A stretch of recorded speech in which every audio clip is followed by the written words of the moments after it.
wizard is our core kind of ranged magic wielder.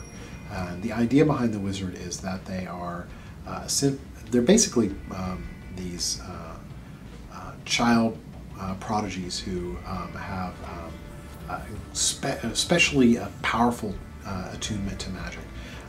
Normal kind of sorcerers and mages actually look at them and fear them and think that they work and deal with the kinds of magic that they find to be dangerous and that they shouldn't deal with. So wizards actually, in a lot of the magic world, is a bit more of a derogatory term, but people who practice this embrace the idea. And they really gain the ability to do incredibly powerful things, control the weather, control time, space, and conjuration, which is essentially creating something out of nothing, which is a far more kind of powerful magic than, say, summoning, which is pulling something from somewhere else.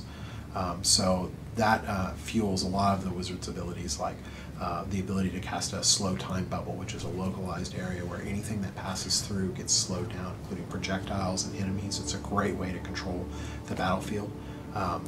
Disintegrate, which is a kind of a beam ability that the wizard can sweep over enemies, and it can hit kind of everything in its path and literally disintegrate it, just dissolve it to its base components. And then the wizard can conjure kind of diamonds and form them around her to create a protective coating, and this is another kind of defensive ability that she can use to protect herself.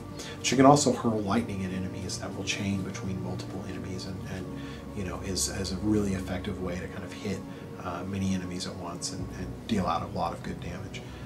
The downside to the wizard is that she's fragile. She has a lot of abilities that help her control the fight, which she really needs, because if she gets toe-to-toe with a lot of enemies, she's going to go down quickly. The wizard is fueled by arcane power, which is a fast regenerating resource that fuels pretty much all of her attacks.